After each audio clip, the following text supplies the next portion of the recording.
I've already told you about hitchhiking through France and how that didn't end ideally. Earlier that summer, I decided that I was going to conquer my fear of heights by going skydiving.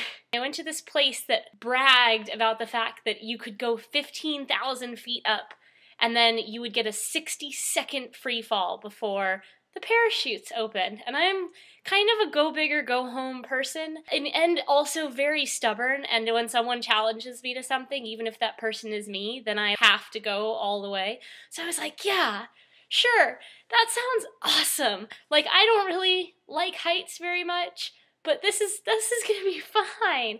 And it was probably, I was okay. It was my birthday. I was okay doing the training scenarios, and I was okay as the plane was going up. And then probably around 10,000 feet, I start being like, this was a horrible idea. The best way I can think to describe this is if you're in a normal airplane, they tell you at like 10,000 feet that you can turn your music player back on.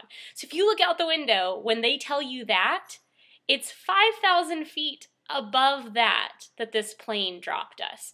And I was doing tandem, which is like where you obviously have a professional that knows what they're doing, because I sure as hell didn't know what I was doing. And I was like, it'll be fine, it'll be fine. So we're climbing, and then you get up to your cruising altitude, and they open the door, and there's like 7 or 8 people waiting to go, and then your tandem person like takes you over to the door, and you don't really have much control from that point on. You're supposed to pick your legs up so that they don't trip on you. And then they just, you know, along with the tandem person, shove you out of the airplane. So the moment that you exit the airplane, the fear it vanishes. You're falling at such a rate, the wind is at such a rate that you don't actually feel like you're moving. You feel like you're just hovering in midair.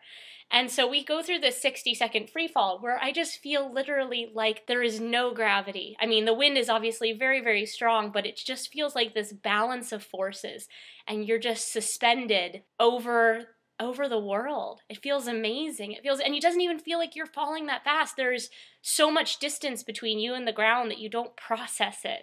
And the only time I processed it was once we had our 60 seconds of free fall, and my tandem guy opened the parachute.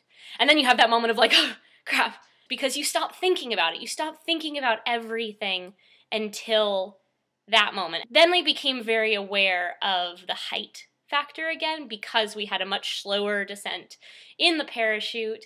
But even then, like, the fear just kind of bled out. The fear bled out until we were about 200 feet above the ground. And then I was intensely aware of the fact that I was 200 feet above the ground, and increasingly aware all the way until I hit the ground. It was an experience. That is how I spent my 18th birthday, then spent the rest of the day really sick. It didn't hit me at all. Like, it didn't hit me when I was in the air. It did not hit me until I had my feet back on the ground. And I have a picture of myself, like, in the minutes after. Can you see it? I had really short hair at the time. And I was, like, gleeful. You could see how ecstatic I am. And then about 5 seconds later, I was like, I don't feel very well.